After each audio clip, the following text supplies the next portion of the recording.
Hey guys, thanks for joining me. Jack the Lifeman here, and today we're going to talk about a needs analysis. I'm actually going to take you through one.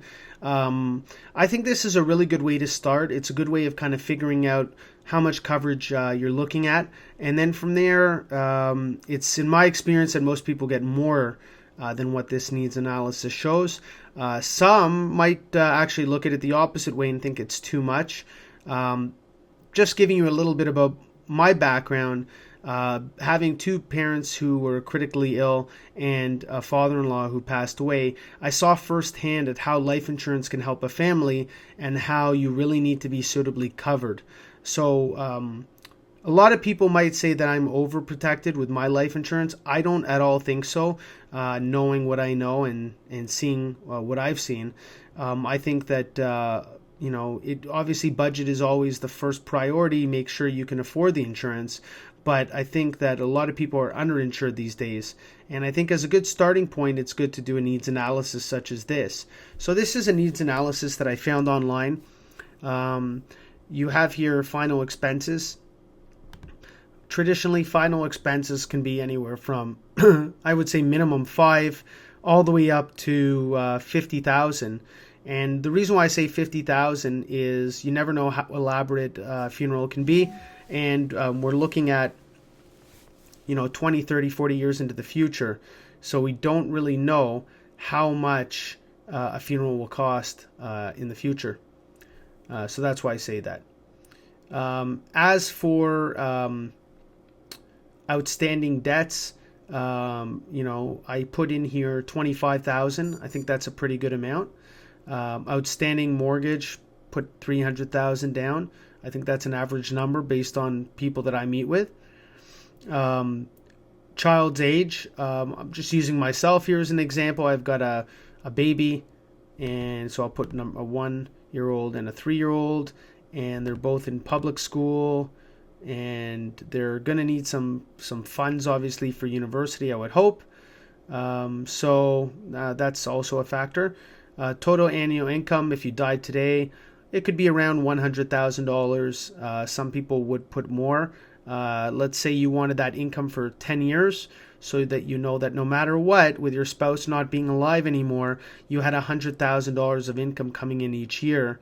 That's the way you probably want to look at it.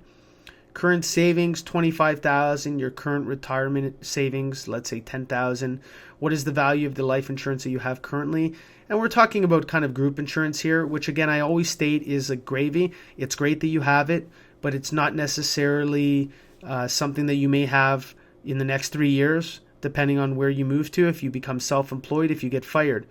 Whereas individual life insurance will cover you wherever you move to. So I just put 60,000, somebody's salary, let's say, or somebody's salary times 2.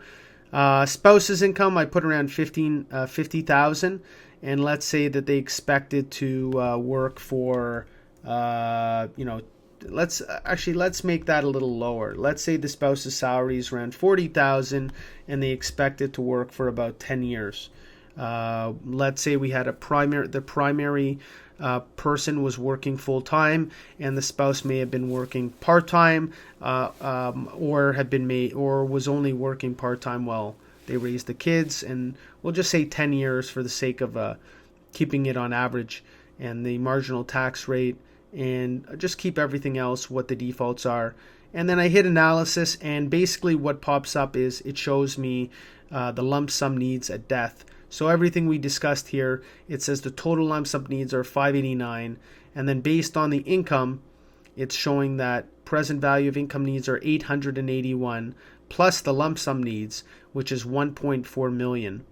And then when we go down here, it's going into your investment capital and your existing life insurance, and then it kind of gives you a rough estimate of your spouse's income for those 10 years. And so it's saying that you need additional life insurance of $1 million. So 1,111,000. We could keep it at 1 million. So I think that's a pretty good start. I mean, you can basically Google any needs analysis calculator online and do this exercise yourself so that you know what you're looking at. I don't think it's that this particular example was exaggerated in any way, but some people have very different needs. I, for example, would probably want to leave my wife with more than 100,000 for 10 years. I may go for 15 or 20 or even more. But it all comes down to budget in the end, because we could be talking about term insurance, which is very inexpensive, and I'll get into that in the next segment. Or we could be talking about permanent insurance, which is very, very expensive. And you may have to do a combination of the two of those so that you can get the coverage amount that you want within the budget. Hope that was helpful. In the next video, what we'll be looking at is I'm going to actually just take you through an example of the software that we use and give you an idea of what kind of quotes you'd be looking at for a healthy 35-year-old male and female. Of course, we can do this for any age, but I'll do a 35-year-old and maybe go up to even a 55-year-old and show you the differences of quotes that we'd be looking at, just to give you an idea. I'm Jack the Lifeman. I hope you enjoyed this segment, and feel free to watch my YouTube channel for all the videos, all 60, I think we're at 67 videos now, some that were featured on Rogers TV as well. Talk to you soon, and hope this was helpful. Take care.